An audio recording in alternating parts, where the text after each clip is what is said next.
भागवत जी की कृपा है कि सूर्यास्त के बाद भी हम आप रात्रिकालीन वेला में यहाँ बैठे हैं। अरे लाडली अद्भुत नजारा तेरे बरसाने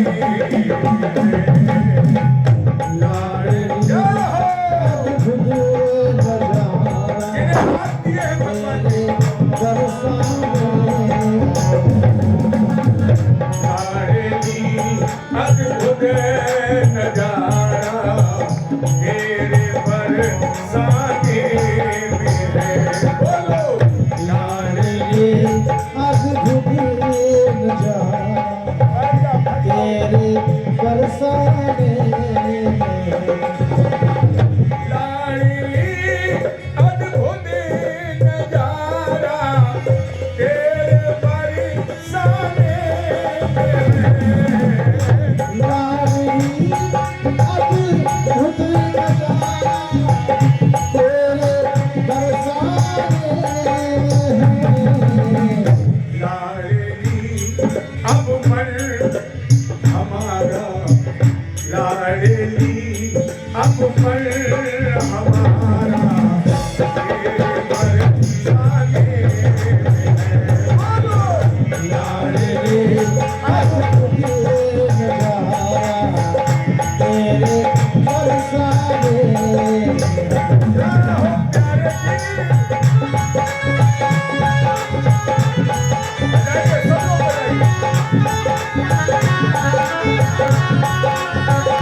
तेरे दर को छोड़ कर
अब तो जीवन का किनारा तेरे बरसाने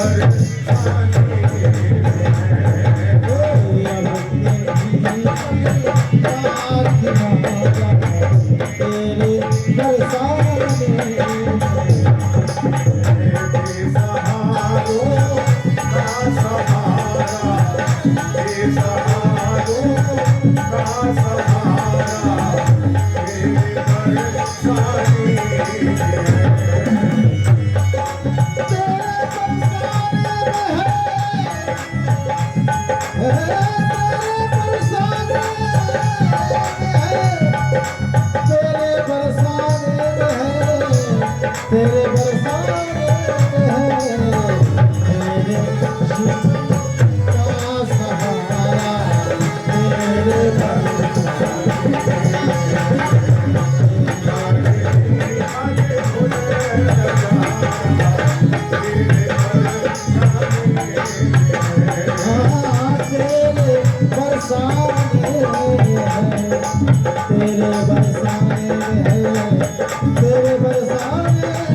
तेरे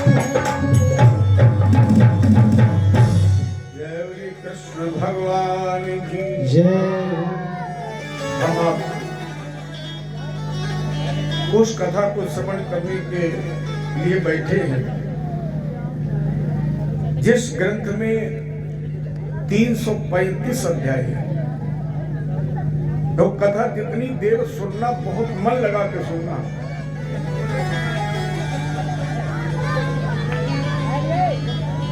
जो कथा हम सुनने के लिए बैठे हैं इसमें 335 अध्याय है। 12 स्कंद, 12 माने 12 स्कंद हैं। क्यों? देखो, अपनी जो भारतीय परंपरा है, जो हिंदू सनातन परंपरा है, उसमें जितने भी अच्छे कार्य होते हैं वो सब विषम संख्या में होते हैं। जैसे 7 है, 5 है, 9 है, 11 है। तो वेदव्यास जी ने इस ग्रंथ का लेखन 12 में क्यों किया? सबसे पहले ध्यान देने की आवश्यकता है कि 12 में ही क्यों किया। अगर चाहते तो 11 में कर सकते थे। और केवल यह ग्रंथ नहीं, भगवान कृष्ण ने जरासंध के सामने से भागकर 18 संग्राम में 18वीं बार युद्ध मैदान छोड़ करके भगवान भागे तो ने समुद्र के अंदर एक नगर बसाया। इति समंत्र भगवान दुर्गा 12 योजनम। कितने योजन में द्वारका बसाई? 12 में। जो ग्रंथ आपके सामने रखा है इसमें स्कंद है 12। और इस ग्रंथ के जो प्राण हैं भगवान कृष्ण, उन्होंने अपने रहने के लिए नगर बसाया, उसमें योजन 12। और इनका जो मूल मंत्र है वो मंत्र तो सभी लोग जानते हैं।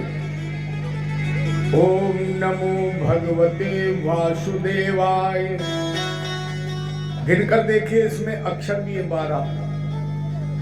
माने वासुदेव भगवान का जो मूल मंत्र है उसमें अक्षर है 12। भगवान ने जो अपने रहने के लिए नगर बसाया उसमें योजन है 12। और भागवत की कथा में स्कंद है 12। क्यों? हमारे आपके शरीर में 12 ही अंग हैं। गिनकर देख लीजिए, हमारे आपके शरीर में 12 अंग हैं। ये बहुत समझने का विषय है। भागवत केवल नाचने गाने मनोरंजन का विषय नहीं है। जब मनोरंजन करने का मन हो तो नौटंकी कराइए, रामलीला कराइए, खूब आते डांसर 3 घंटे नाचते हैं। लेकिन जब आप भागवत की कथा सुने तो भागवत की कथा मरना सिखाती है। किसे सुननी चाहिए? जो मरना नहीं चाहता है। भागवत की कथा उसे सुननी चाहिए जो इस लिप्तता में लगा है कि सब कुछ मेरे साथ चला जाएगा, उसे सुननी चाहिए।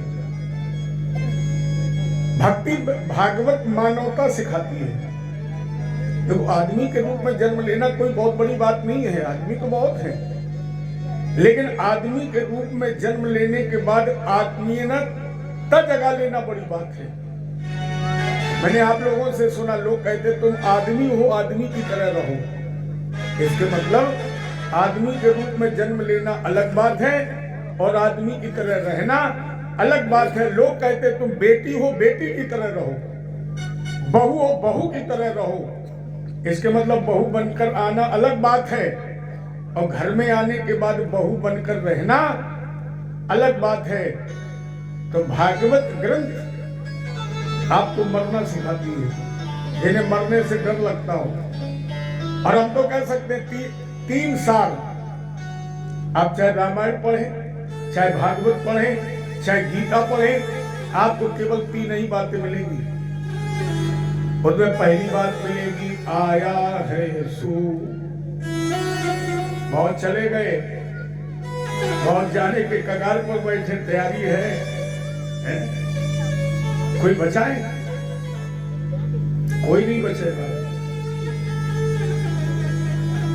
बड़े बड़े राजे महाराजे, भैया ध्यान दीजिए, बड़े बड़े राजे महाराजे इसी घाट पर आए, फुटपाथों पर सोने वाले भी इसी घाट पर आए, डल्लभ के गद्दों पर लेटने वाले भी इसी घाट पर आए, काजू बादाम खाने वाले भी इसी घाट पर आए, और सीला बीन के जीने वाले।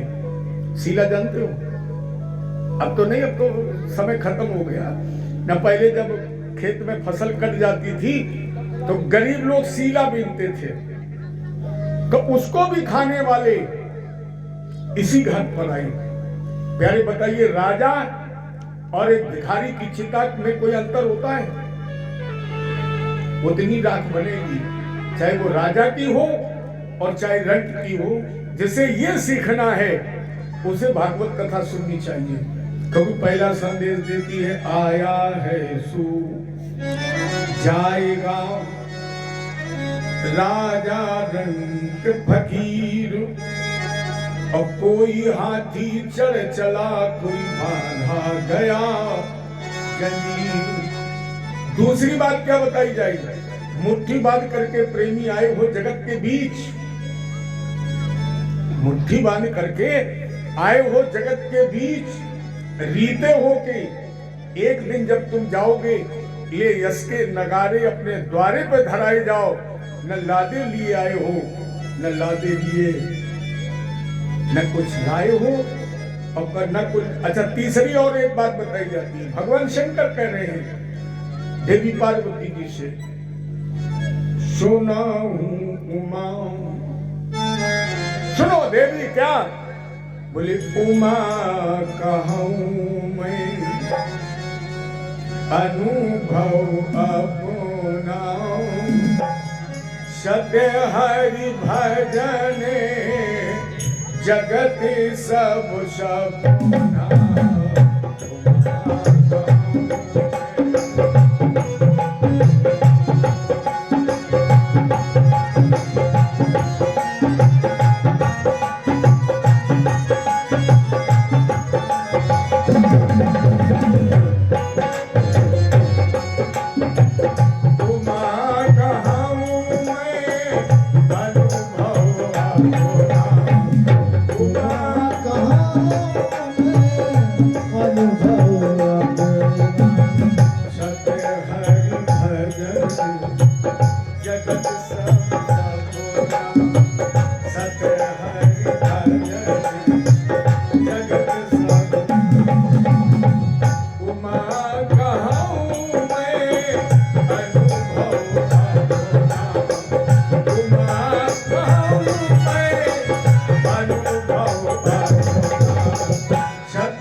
Thank you.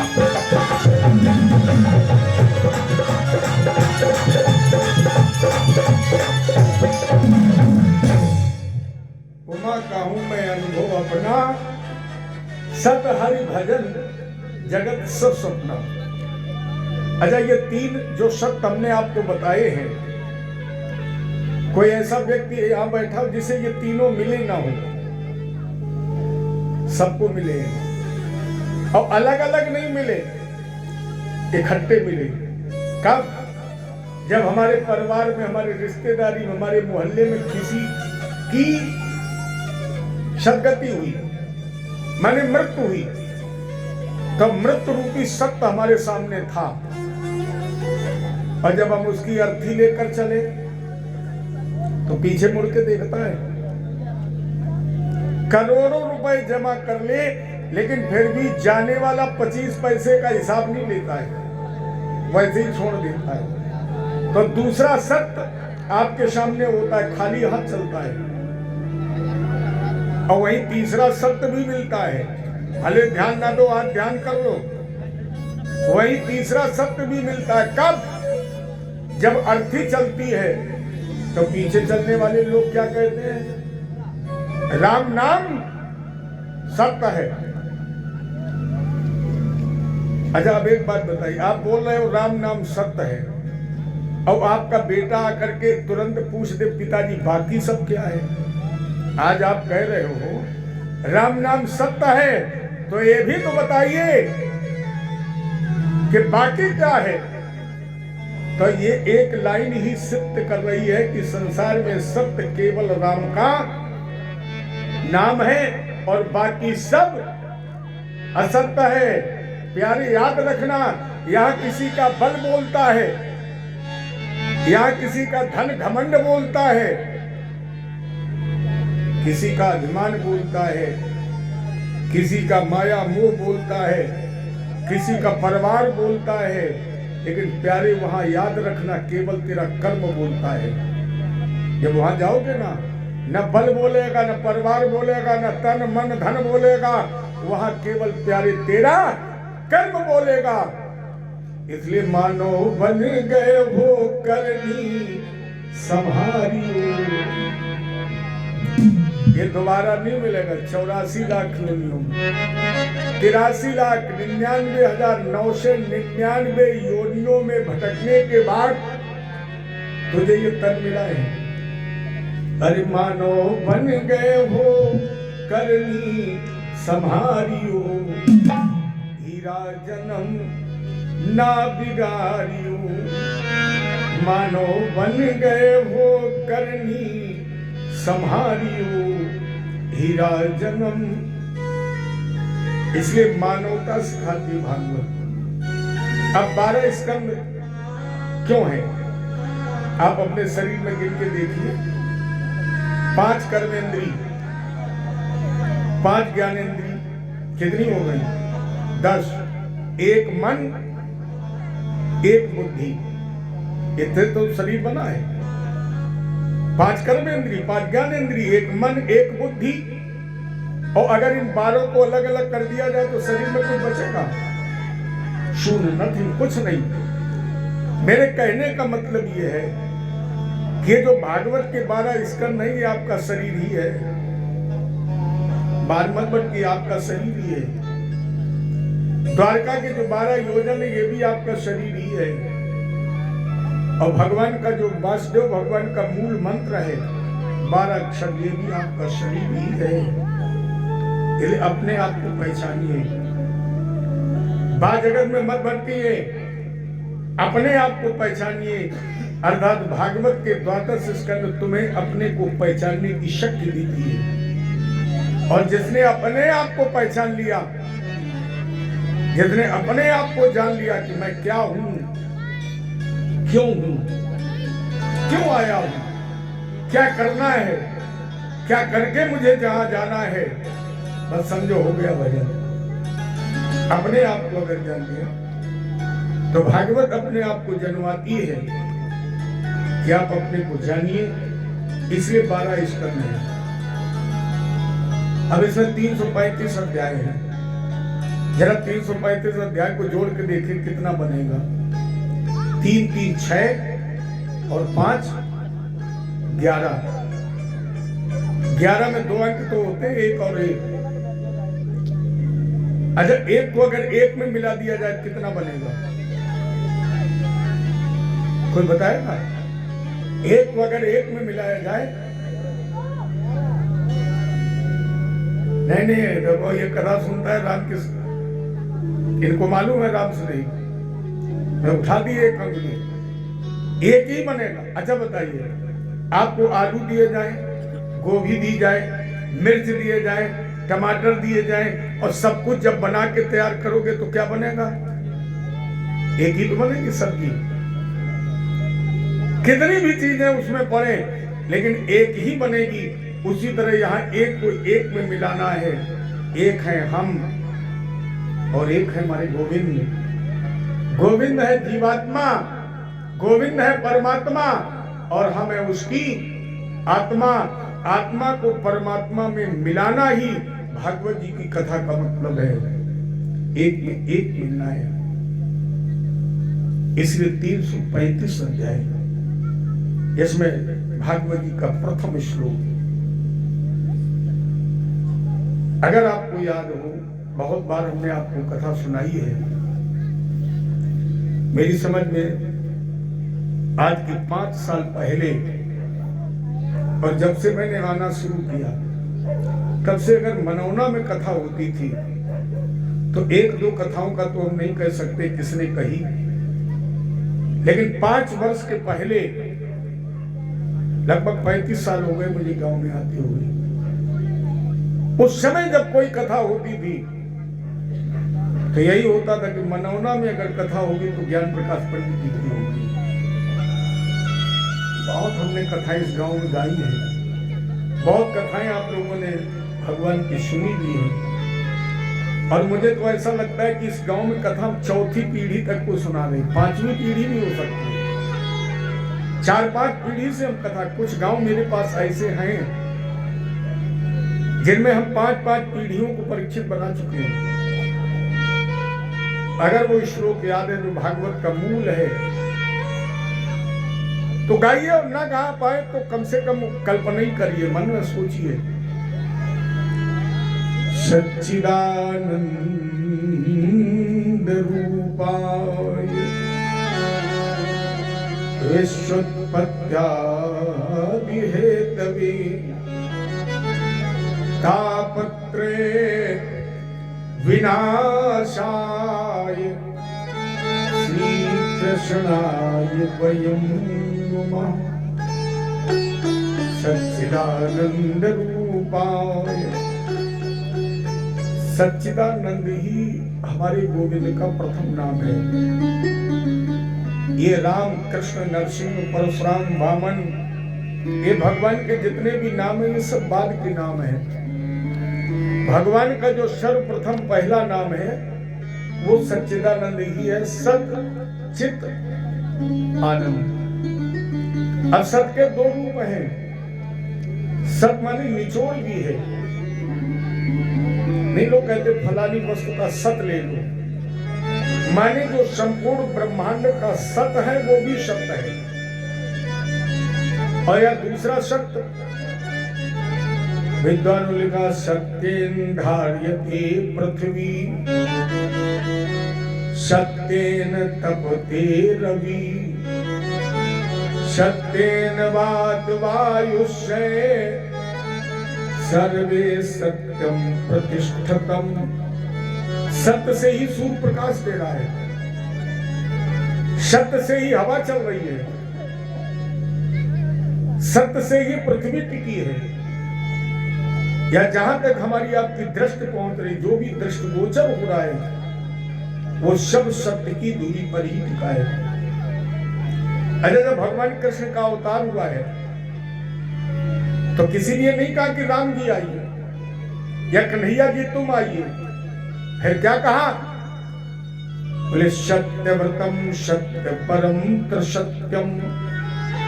9 बार सत्य कहकर भगवान को बुलाया है, जो बाद में कृष्ण के रूप में प्रसिद्ध हुआ है। लेकिन उसका नाम क्या है? सत्येन सत्य। सत्यव्रतम सत्य परम त्रिसत्यम, सत्यस्य योनिं निहितं च सत्ये, सत्यस्य सत्यम मृत सत्य नेत्रम, सत्यात्मकं त्वां शरणं प्रपन्ना।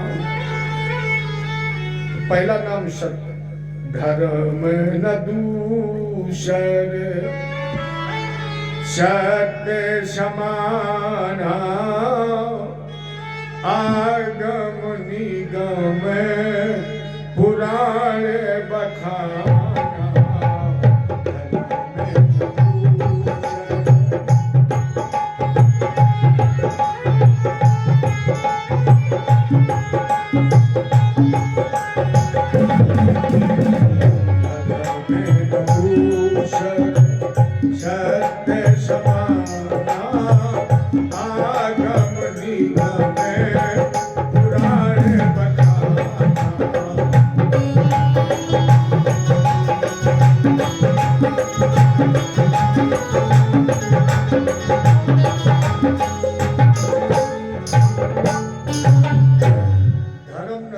सत्य समाना, सत्य से बड़ा कोई धर्म नहीं, सत्य से बड़ा कोई ईश्वर नहीं। अर्थात सबसे बड़ा भगवान का पहला नाम क्या है? सत्य। पढ़ा भी होगा आप लोगों ने, सच बराबर तप नहीं, झूठ बराबर पाप, और जाके हृदय साच है ताकि हृदय आप माने तो उसका प्रथम नाम है सत्य, दूसरा नाम है चित्त। चित्त माने प्रकाश, जो अपने आप में प्रकाशित है, जिसे किसी की प्रकाश की आवश्यकता नहीं है। वो प्रकाश जिसे सूर्य और चंद्रमा प्रकाशित होते हैं। ये जो कृत्रिम प्रकाश है, बल्ब जल रहे हैं, इसके पैसे देने, बिल भरना है, जनरेटर में डीजल डालना है। लेकिन परमात्मा जो हमें प्रकाश देता है, उसका कोई पेमेंट होता है? उसका पेमेंट नहीं होता है। तो उसका दूसरा नाम चित्त है और तीसरा नाम आनंद। आप विश्व की किसी भी डिक्शनरी को उठाएं, आपको हर वाक्य का विलोम मिलेगा। सुख का दुख मिलेगा, जन्म का मृत्यु मिलेगा, देव का दानव मिलेगा, हर्ष का विषाद मिलेगा, लेकिन आपको आनंद का विलोम नहीं मिलेगा। कहीं नहीं मिलेगा। कोई विद्वान बता ही नहीं सकता आनंद का विलोम क्या है, क्योंकि आनंद है परमात्मा और परमात्मा का कोई विलोम हो ही नहीं सकता है। आनंद ही उसका तीसरा नाम है। और फिर मैं आपको कृष्ण जन्म की तरफ ले चलूं। जब हम आप कृष्ण जन्मोत्सव मनाते हैं तो यही तो कहते हैं नंद के आनंद भई। कोई कहता है नंद के घर में कृष्ण हुआ है, कोई कहता है दशरथ के घर में राम हुए। क्या कहते हैं लोग? नंद के आनंद भयो, नंद के घर में आनंद का जन्म हुआ है। और जब आनंद का जन्म हो गया तब उसका नाम रखा गया कृष्ण। ये उसका प्रथम नाम सच्चिदानंद रूपाय। उसके रूप कितने हैं और काम कितने हैं? विश्वोत्पत्त्यादि हेतवे, विश्व की उत्पत्ति, पालन और संहार। देखो नाम में हमने कितने आपको वाक्य बताए, बहुत ध्यान दिए ना। 3 वाक्य बताए, सत्य, चित्त और आनंद। तो उसके ने 3 काम भी किए। काम क्या है? विश्व का जन्म, निर्माण, पालन और उपसंहार। और इन 3 कार्यों को करने के लिए उसने 3 रूप भी बनाए। और उन 3 रूपों के नाम है ब्रह्मा, विष्णु और महेश, जिसके लिए 3 प्रकार की माया भी है। और वो माया है माया, योग माया और महामाया। 3 प्रकार की बीमारियां, दैहिक, दैविक और भौतिक। तापत्रय, इन तीनों प्रकारों की बीमारियों का जो विनाश करने वाला है, कौन है वो? श्री कृष्णाय। श्री राजराजेश्वरी राधा जी, अर्थात हम राजराजेश्वरी राधा और कृष्ण के चरणों में वयम नुमा, हम सभी प्रणाम करते हैं, हम सभी प्रणाम करते हैं, हम नहीं, हम सभी प्रणाम करते हैं जो विश्व की उत्पत्ति पालन और संहार करते हैं। भैया हरे राम को मांग लो मेरे प्यारे, मौका दिया है, अगर मांगनी है तो कुछ मत मांगो मुझसे। राम को मांग लो मेरे प्यारे, उम्र भर का सहारा मिलेगा।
देने वाले लाखों हाथ हैं, कितना तो हाथ से दे सकोगे, देने वाले के हैं लाख बाहें, देने वाले के हैं लाख बाहें, देने वाले के हैं लाख बाहें।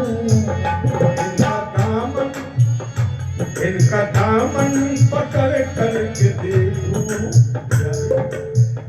इनका दामन पकड़ करके देखो, इसमें माता नजारा इनका दामन पकड़ करके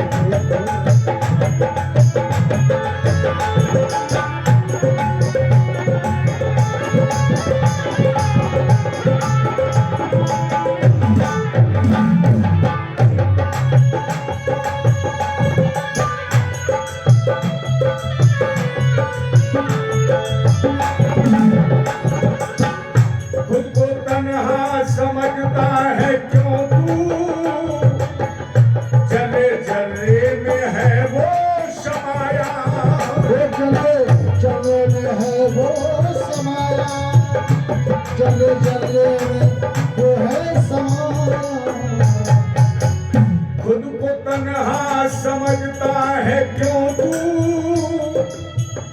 जले जले में है वो समाया, जले जले में है वो समाया, जले जले में है वो समाया। दिल से आवाज दे करके देखो, दिल से आवाज दे करके देखो, कौशला का दुलारा मिलेगा। दिल से आवाज दे करके देखो, कौशला का दुलारा। राम को मांग लो मेरे प्यारे, राम को मांग लो मेरे प्यारे, उम्र भर का सहारा मिलेगा।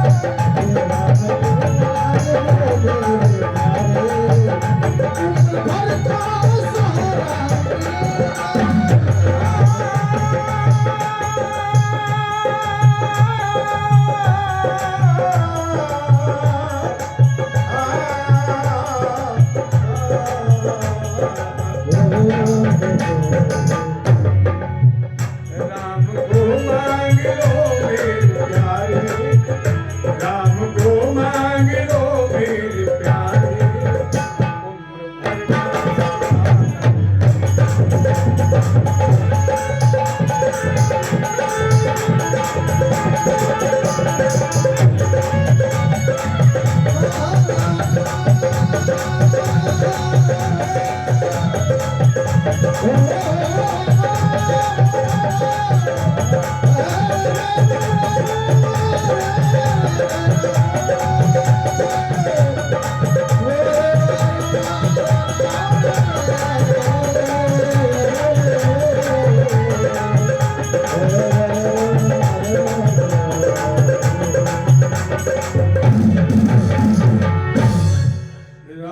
को मांग लो मेरे प्यारे, उम्र भर का सहारा मिलेगा। एक बार राम बोलकर देखो, सही बताऊं, राम कहो आराम मिलेगा, राम कहो आराम मिलेगा, खाने को पकवान मिलेगा। पूरे दिन भले ही व्रत करना पड़े, लेकिन शाम को निश्चित मिलेगा।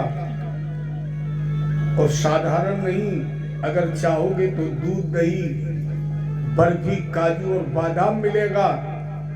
और प्यारे, जब यहाँ से चलोगे तो तुम्हें वहां जाने के लिए विमान मिलेगा। इसलिए राम कहो, अरे अब तो बोल दो, राम कहो आराम मिलेगा। अच्छा नहीं तो बताइए, हम क्या इस गांव के जमींदार हैं? कानपुर नगर, कानपुर देहात, औरैया, इटावा, ये 4 डिस्ट्रिक्ट तो पार करके हम आए हैं।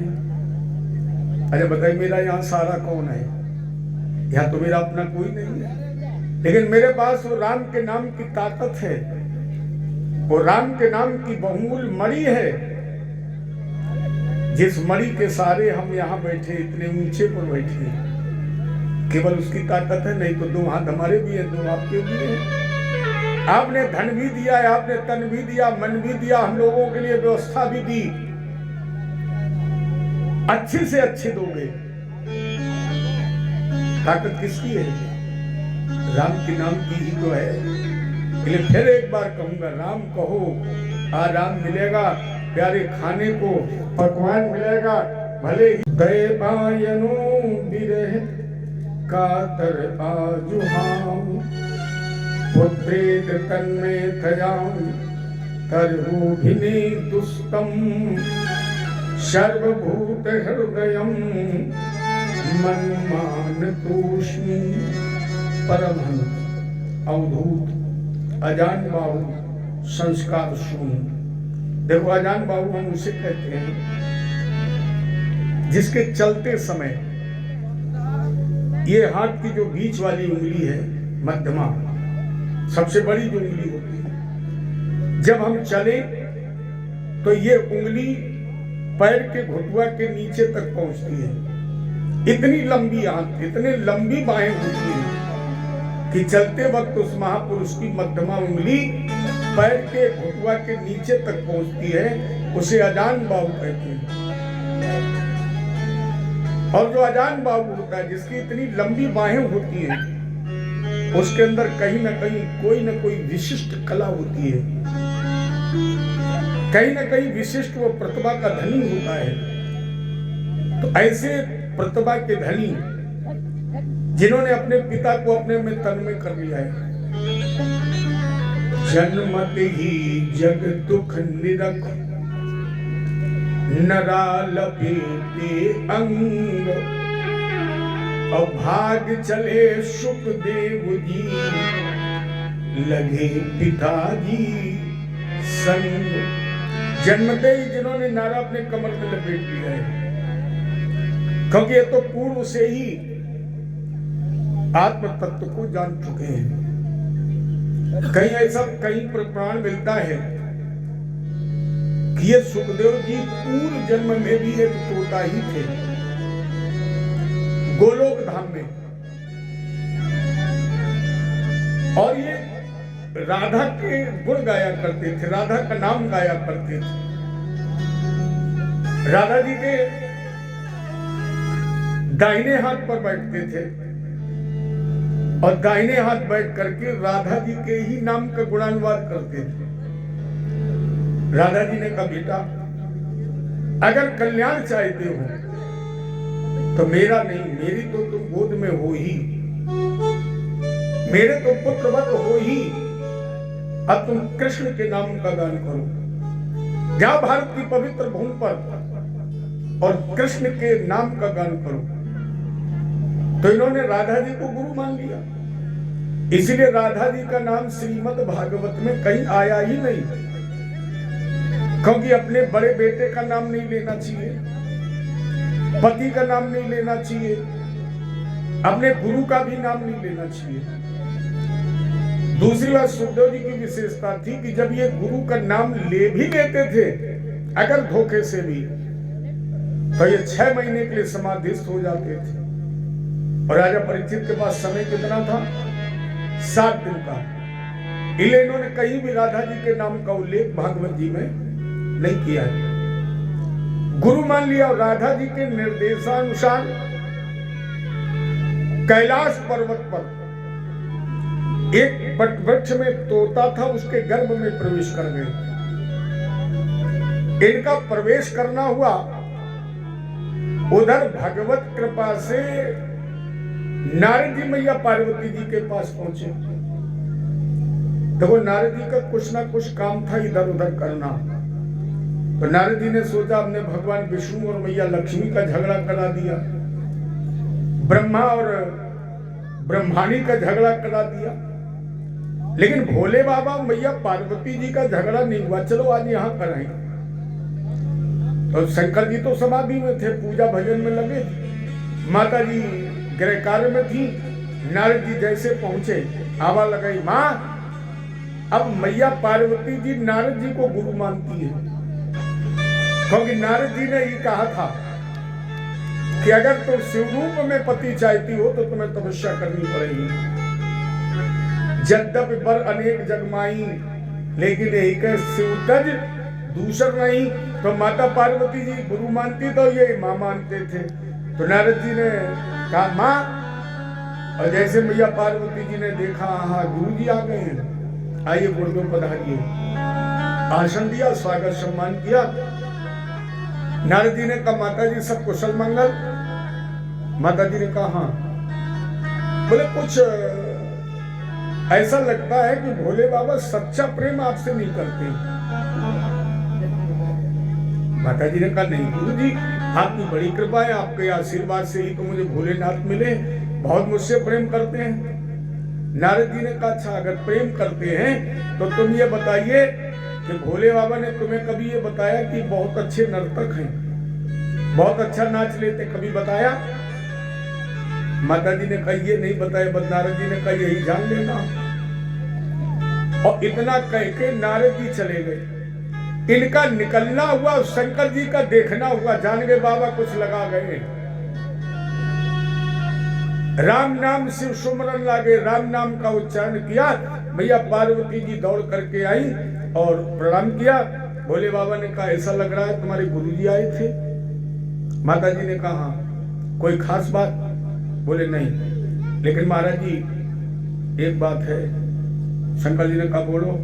बोले आज तक आपने ये नहीं बताया, अगर गुरु जी ना बताते तो हमें तो पता ही नहीं लगता कि तुम बहुत अच्छा नाच लेते हो।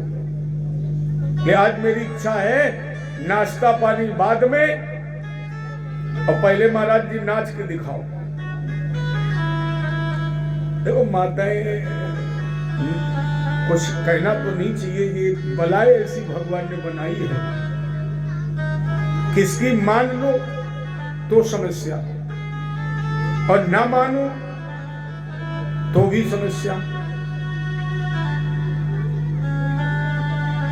भगवान शंकर ने कहा बच्चे कैसे? शंकर जी ने कहा देवी हम नाच लेते हैं, ये सत्य है। तुम्हें इसलिए नहीं बताया कि मेरे मस्तक पर चंद्रमा है और चंद्रमा में अमृत है। अगर मैंने नृत्य किया, अगर हम नाचे और कहीं सर हिल गया तो चंद्रमा से अमृत छलक जाएगा। अगर कुछ बूंदे ये तो गले में पड़ी ना खोपड़ी, अगर इन पर वो अमृत सब जीवित हो जाएंगे, तुम्हारी सौत बन जाएंगी। माता जी ने कहा तू मत नाचिए, लेकिन मन ने सोचा कि गुरुजी ने ऐसा क्यों किया? गुरुजी क्यों चाहते कि मेरी सौत आ जाए? तो थोड़ी नाराज बैठी थी। नारद जी दूर से देख रहे थे। भगवान शंकर जैसे दूसरे दिन पूजन में बैठे तो फिर पहुंच गए माता जी के पास, फिर स्वागत किया गुरु जी। नारद जी ने कहा बताओ दर्शन हुआ नृत्य का? माता जी ने कहा दर्शन हुआ गुरु जी, हमारा घर तुम बिगाड़ना चाहते थे, वो सब जाग जाती, सब जिंदा हो जाती, सब मेरी शौक बन जाती। नारद जी ने कहा बस इसी जगह तो तुम चूक गई, तुमको ये पूछना चाहिए था कि जो गले में मुंडमाल पड़े ये हैं किसके जो मेरी शौक बन जाएंगे, क्योंकि देवी तुम्हें पूजा के समय छोड़ देते लेकिन खोपड़ी को समय भी लटकाए रहते। इससे लगता है कि तुमसे ज्यादा खोपड़ियों से प्यार है। माता जी ने कही ये ठीक है गुरु जी। नारद जी फिर चले गए और भोले बाबा से देवी पार्वती जी ने पूछा महाराज ये बताइए मुंडमाल किसकी है? शंकर जी ने कहा इतने तुम्हारे अवतार हो चुके हैं, इतना मैं तुमसे प्रेम करता हूं, इतना चाहता हूं तुम्हें कि हर अवतार का सर हम अपने गले में माला बनाकर धारण कर लेते हैं। माता जी ने कहा भोले बाबा हम भी मरना नहीं चाहती, इतने अवतार हो चुके हैं मेरे और आप गले में सर टांगे घूम रहे मेरा, लेकिन अब हम ये नहीं चाहती कि हम मरे और तुम हमारा सर पहने। फिर बोले वो औषधि बताइए, वो दवा बताइए जिस दवा के सेवन से ये जन्म मृत्यु का बंधन कट जाएगा। प्रभुदत्त ब्रह्मचारी जी ने दोहा लिखा है, दैहिक दैविक मानसिक यही बीमारियां हैं, चाहे हो ये भव की व्यथा और सब रोगन की औषधि, एक है श्रीमद् भागवती कथा। इन सारी बीमारियों की दवा भागवत जी की कथा है। और नहीं तो जितने लोग यहाँ बैठे हैं, आप बताइए यहाँ इस समय किसी की बीमारी है? जो भगवान की कथा से जुड़ गए, जो भगवान के इस पंडाल में आकर बैठ गए, उन्हें किसी प्रकार की बीमारी नहीं है। प्यारे हम जानते हैं अगर हम रात के 12 बजे तक बोलते रहेंगे तो आप लोग रात के 12 बजे तक बैठे रहेंगे, ना आपको भूख लगेगी, ना आपको प्यास लगेगी, ना आपको नींद लगेगी, क्योंकि ये विकार तो इस गेट के बाहर खड़े हैं, यही छूट गए। और जैसे उठकर यहाँ से चलोगे तुम्हें नहीं हमें भी वही विकार लगेगा, तुम्हें भूख लगेगी तो हमें भी लगेगी। लेकिन यहाँ जब तक जुड़े हो भगवान की कथा से, अर्थात संसार की सारी बीमारियों की दवा केवल भगवान की कथा है। इसलिए भैया पार्वती जी से कहा आसन लगाओ, माता पार्वती जी ने आसन लगाया, शंकर जी श्रोत वक्ता बने, माता जी श्रोता बनी। भगवान शंकर ने तीसरा नेत्र खोला, आश्रम खाली हो गया। लेकिन वो गर्भवती मैना भागी, लेकिन इसके पहले अंडा वही रख दिया। अब वो अंडा उसी खोक में था। भगवान शंकर ने कथा सुनानी शुरू की, अंडा फूट गया और उससे सुख का बच्चा पैदा हो गया। अच्छा, शंकर जी की एक शर्त थी कि कथा कहने में होकारी भरी है। यदि आपने देखा होगा पहले, अब तो वो सब चीजें ही खत्म हो गई। या पहले जब अलाव जलते थे तो बुजुर्ग लोग कथा कहानी कहते थे, बच्चे सब सुनते थे। याद है बाबा नाती को साथ में लिटा लेता तो सुनाता था, एक था राजा, फिर नाती कहता था हाँ, एक थी रानी, बोले हाँ। अब कोई कहता है न राजा रहे न रानी रही, ये सब केवल एक कहानी रही, क्योंकि अब तो हाथ में आ गया मोबाइल, न बाबा को फुर्सत है और न नाती को फुर्सत है, बस दोनों हाथ पे बटन चल रही है, सब काम खत्म हो गया। हमारे संस्कार छीन लिए, हमारी संस्कृति छीन ली, क्या बचा है? केवल मोबाइल तो बचा है। कार्ड का देना बंद हो गया, आना जाना बंद हो गया, व्हाट्सएप से मैसेज हो गया, गुरुजी परसों नाती की शादी आ जाना। अब गुरुजी ने अगर व्हाट्सएप पे मैसेज नहीं खोला तो बेचारे की पूरी गई, टार्च गई, घड़ी गई, रेडियो गया, टेलीविजन गया, अब कुछ रहा केवल एक मोबाइल। न बाबा राजा रानी न हूं, पहली परंपरा थी। तो भगवान शंकर कथा कह रहे थे, मैया पार्वती जी उगारी भर रही थी। लेकिन कथा में मिलता है रस, कथा में मिलता है आनंद, और अगर आनंद में आपने आंखें बंद कर ली तो समझो नींद। और वही वह मैया पार्वती जी जब चरित्र भगवान के सुन रही थी, बड़ा आनंद आ रहा था, आंखें बंद कर ली, और जब आंखें बंद हुई तो 2 मिनट में नींद आ गई, ये सो गई। सुखदेव जी ने सोचा अगर हुकारी नहीं मिलेगी तो भोले बाबा कथा बंद कर देंगे। ले सुखदेव जी ने पूरी कथा सुन ली, हुकारी भरते रहे, कथा सुन गई। मैया पार्वती जी की आंख खुली, इन्होंने कहा भोले बाबा आगे क्या हुआ? शंकर जी ने कहा पूरी हो गई, आगे कुछ नहीं बचा। माता जी का मैं सो रही थी, शंकर जी ने तीसरा नेत्र खोला तो सुखदेव जी बैठे थे। देखो भगवान शंकर कह चुके हैं ये वो कथा है जिसके सुनने के बाद जन्म मृत्यु का बंधन टूट जाता है, खत्म हो जाता है। लेकिन व्यक्ति जब क्रोध कर लेता है, बंद करो, जब कथा सुन लेता है तो जन्म मृत्यु के बंधन से छूट जाता है। लेकिन व्यक्ति को जब क्रोध आ जाता है, अरे भगवान शंकर को क्रोध आ गया तो अपनी बात भूल गए, अभी कह चुके वो अमर हो जाता है। लेकिन भगवान शंकर को क्रोध आ गया तो इन्होंने सुखदेव को मारने के लिए त्रिशूल फेंक दिया। याद रखना प्यारे, क्रोध समस्त पापों का मूल है, सारे पापों की जड़ क्रोध है। क्रोध नहीं आएगा, आप शब्द नहीं निकलेंगे क्रोधी में तो। अच्छा, क्रोध में व्यक्ति किसी दूसरे का कुछ नहीं करता है। जब भी व्यक्ति को गुस्सा आता है वो नुकसान दूसरे का करना चाहता लेकिन खुद करता है अपना, कभी दूसरे के लिए कर सकता, अपना करता है। जैसे एक मान बाप बोले गुरुजी आज मैं घर में गुस्सा आ गई, तो हमने कहा क्या किया? बोले हमने पटक दिया मोबाइल। अच्छा, नुकसान किसका हुआ? मोबाइल तुमने तोड़ दिया, उस समय तो तोड़ दिया, जब होश आया गुस्सा खत्म हुआ, बोले मर गए, 20,000 का नुकसान हो गया। एक बोले हमने ना मोबाइल तोड़ा ना टीवी, फिर बोले हमने पत्नी को डंडा मार दिया तो उसका हाथ ही टूट गया।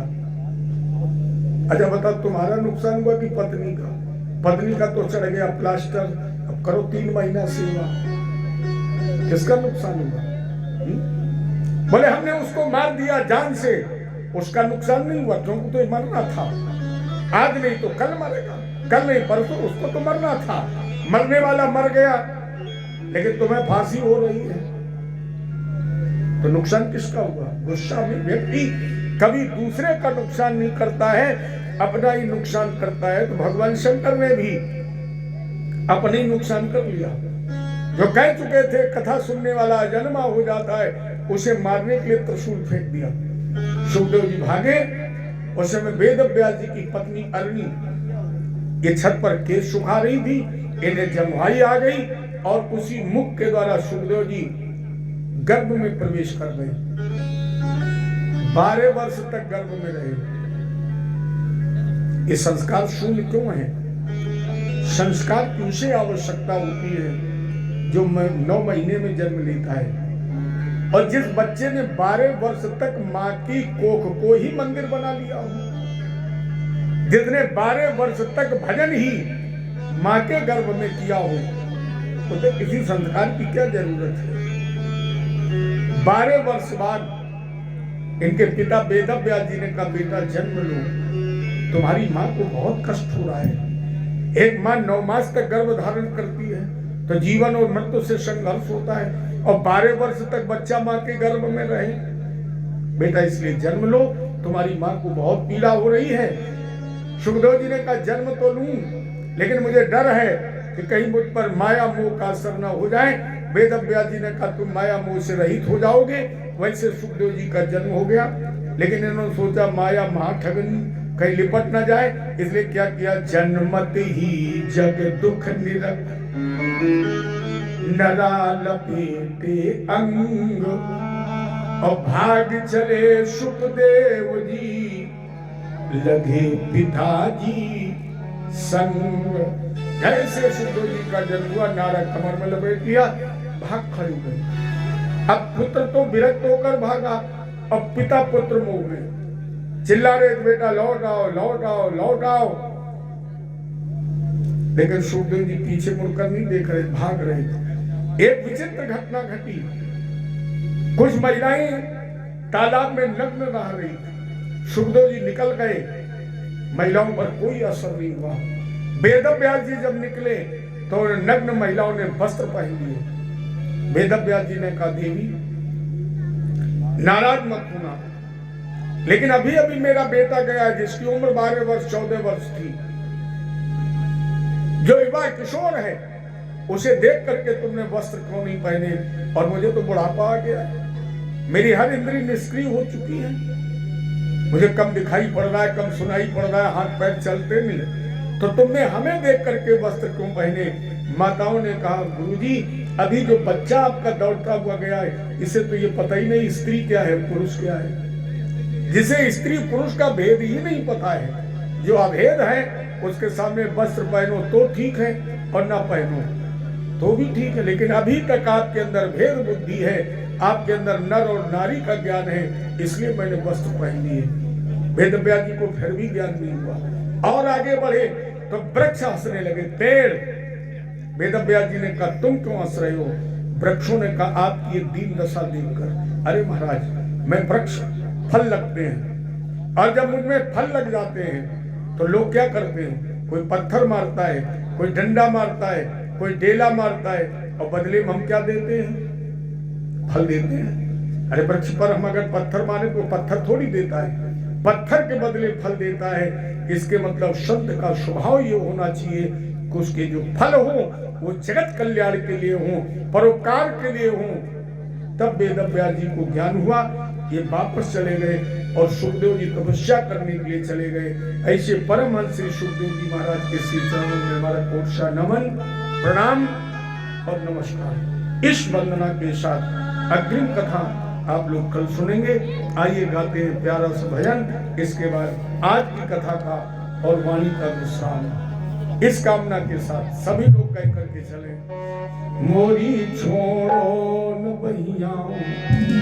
अब हमने पकड़ा दी है आपको गोविंद, आज यहाँ बैठकर हमने आपको अपनी बात दे दी है, आप पकड़िए और मुझे अपनी कथा सुनने दीजिए। मोरी छोड़ो न भैया अवध सैया, मोरी छोड़ो न भैया अवध सैया, मोरी छोड़ो न भैया अवध सैया, मोरी छोड़ो न भैया।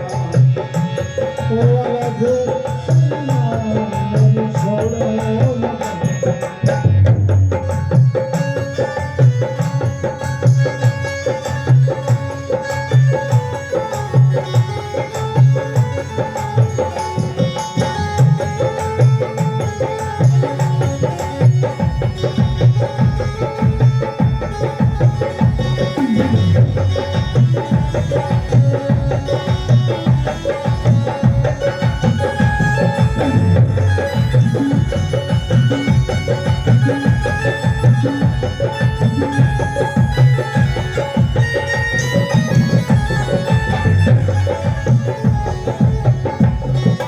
अवध सैया, सिया के सैया,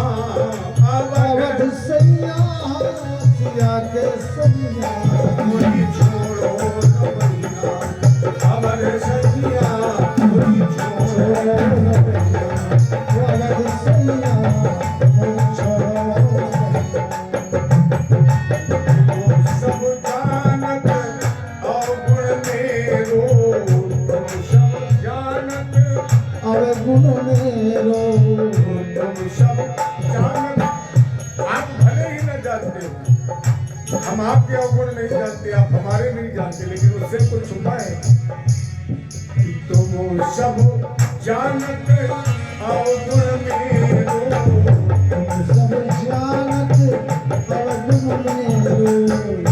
तुम तो कछु नाथ, तुमसे कछु नाथ छुपो नहीं आ, मोरी छोड़ो न भैया अवध सैया, मोरी छोड़ो न भैया। अवध सैया, मोरी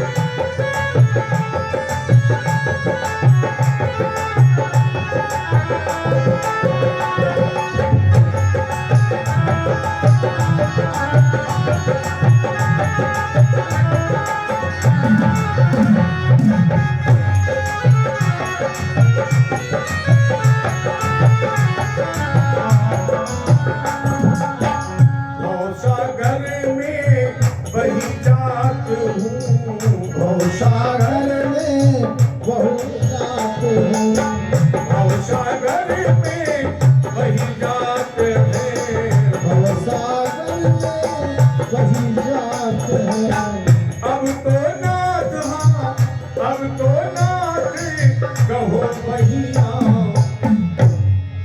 अब तो तुम नाथ कहो भैया मेरी छोड़ो ना भैया अवध सैया मोर छोड़ो न भैया अवध सैया अवध सैया अवध सैया अवध सैया अवध सैया सिया के सैया बोली छोड़ो ना भैया अवध सैया छोड़ो न भैया अवध सैया मोर छोड़ो न भैया अवध सैया अवध सैया अवध सैया मोर छोड़ो न भैया मोर छोड़ो न भैया अवध सैया अवध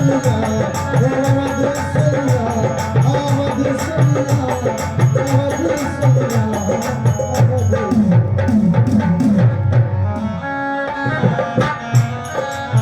ना हम की भी साधु सेवा ना हम कीने साधु सेवा ना हम की भी साधु सेवा ना हम कीने साधु सेवा ब्रह्मदान दियो नहीं ब्रह्मदान दिगो नहीं मेरी छोड़ो ना भैया अवध सैया मोर छोड़ो न भैया अवध सैया अवध सैया अवध सैया अवध सैया अवध सैया अवध सैया अवध सैया मेरी छोड़ो ना भैया अवध सैया मोर छोड़ो न भैया अवध सैया मोर छोड़ो न भैया मोर छोड़ो न भैया अवध सैया अवध सैया अवध सैया अवध सैया अवध सैया अवध सैया अवध सैया मुझे छोड़ो ना भैया अवध सैया अवध सैया अवध सैया अवध सैया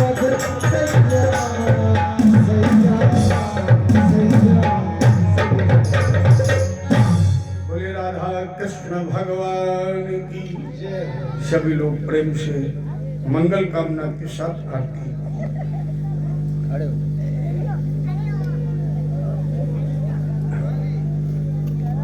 बिहारी तेरी आरती गा कुंज बिहारी तेरी आरती गा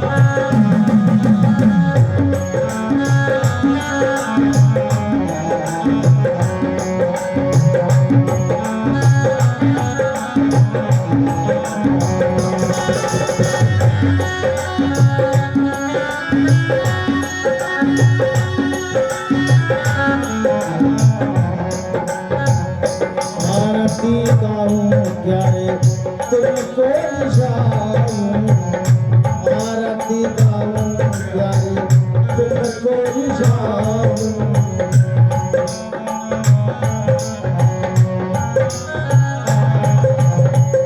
कुंड जे बिहारी